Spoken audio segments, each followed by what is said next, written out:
Joshua and Martina.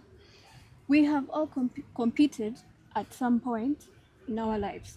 But is this the competition you're talking about? Yeah, basically the competition we are talking about today here, we are going to focus on the Competition Act of Uganda and how businesses have been competing in different ways. So basically we are going to look at businesses like just like having the games on the pitch. But then these games, we see that they only focus, let me say, on football and netball, the rules which they have, but then there are no rules governing all the sports. And that's how the business of Uganda was before, because the rules before, there was no competition act that provided for how businesses were competing. But then the rules were only for the banking and the telecommunications. Yes. Thank you very much, Joshua. Well said. Now to Martina, give us a little bit more about this law. Like, we want our viewers to know what this law entails. Which business are they targeting specifically? Okay. So this competition law, it's it's very new to us, but it talks about mostly.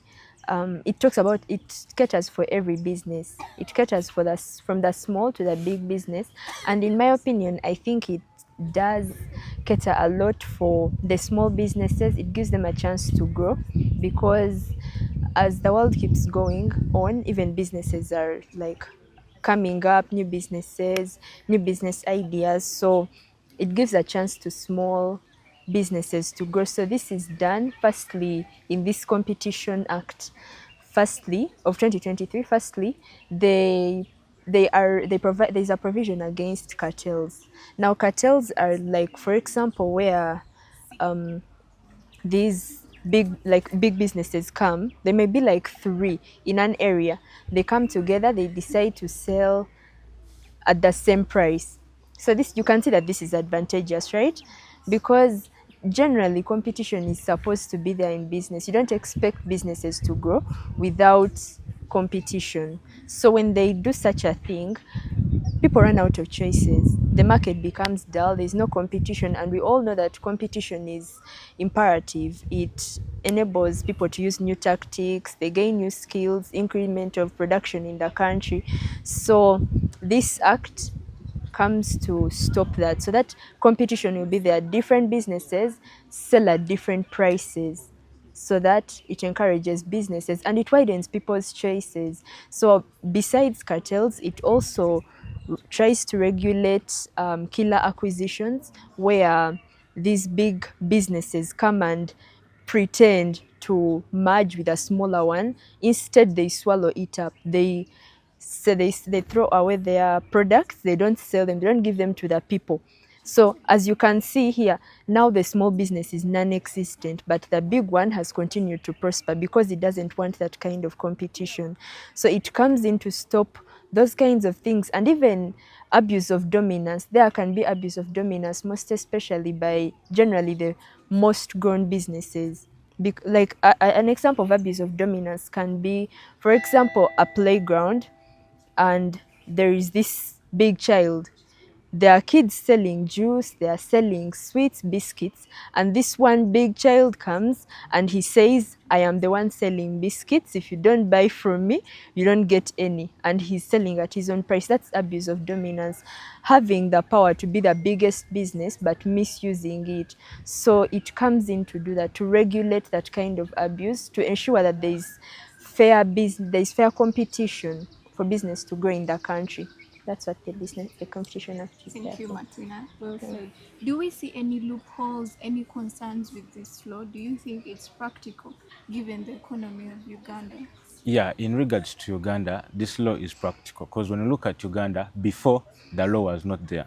As I said earlier on, that the law was only for specific businesses, that is the banking and the telecommunications. But however, when this law came in, that was in 2022 when the Ministry of Trade came in, realized that they really needed a competition act that regulate the businesses in the area. But then what happened? In 2023, of course, the Competition Act came into force. but then it tried to regulate the competition, of course, amongst the businesses.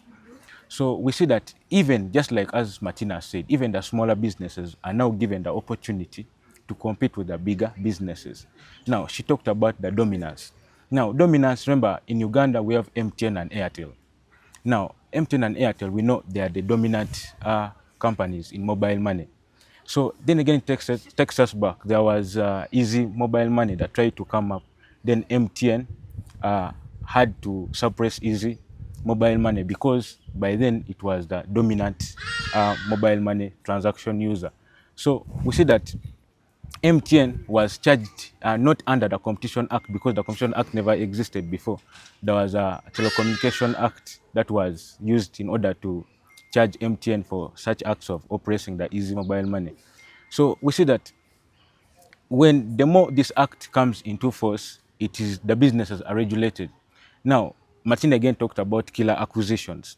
Now, in killer acquisitions, we see that the smaller businesses are oppressed by the giant ones. So the smaller ones are not given the idea of coming up. So we see that if maybe this particular business has come up with an idea and this idea is going to overthrow the giant business just suppresses it and it vanishes, does not exist, instead of supporting it. So in that respect, we look at now Facebook. When Facebook we knew was the dominant app that everybody used to use for sharing photos, posting. So when Facebook came up, later on Instagram was coming also. But then Instagram wasn't all that dominant. But Facebook knew with time Instagram was going to what? Try to take over the dominance. So Facebook buys Instagram at $1 billion. That was a quick acquisition. That means now Instagram could not now exist on its own, but now was under Facebook. Then later on again, we saw WhatsApp. When WhatsApp again tried to come in, Facebook knew WhatsApp was going to what? To be dominant. What happens? Facebook again buys WhatsApp. That was at $19 billion. That was again another Quilla acquisition. Now back to Uganda. When we were in Uganda, there was Glovo Food, of course. There's Glovo Food, and there was also the Jumia Food, yeah. But then they were also in competition, right? So what happened? Glovo had to what? Dominate Jumia Food. Now we see that Glovo Food is everywhere. Now, we see that these startups, let me say these smaller businesses, are not given the idea of coming up under what? They express their ideologies. Because when the giant businesses do see that the smaller ones coming up with a better idea, they are suppressed. Now, for example, if we look at Uber and Safe Border, if let me say this young citizen of Uganda, of course, Ugandans, most of the people are below 25 years and they're ever on their phones. Let me say one of them creates an app which is able to detect potholes in Kampala. What will happen? Uber will not accept such an idea to come up because it will what? It will take over their business. So that's how they are suppressed still. Yeah. Basically, that's how the act is trying to regulate the competition among businesses. Very interesting, Joshua. Thank you very much. Now, lastly, I would like Martina for you to tell our audience that what are those steps the government is taking to make sure that this law is followed and implemented, given that Uganda implementation of laws is such a problem. Okay, thank you very much. So that's your question just before this was what are the loopholes? Yes. Now that is where the loophole is.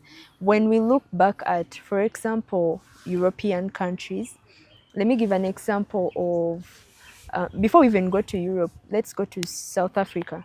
India and the US, they long developed that regulatory authority for the act that was put in place, the one that controls the competition. So that is the loophole about this act. They have all of these regulations that are in the act, the plan. It's like having the rule book. However, they have not put in place this authority that Overseas. yes, that overseas. Thank you very much. So that is where it is lacking a bit, although the steps are there, stopping the cartels, everything, and also just these other price regulations. The important thing they might have focused on beyond all this, the act, is that certain bodies, for example, telecommunications, these bodies have these sectors have a body that regulates such competition. So the loophole is that they have not yet developed an authority that regulates overall for every sector. Yes. Thank you very much. That's all we had for you today.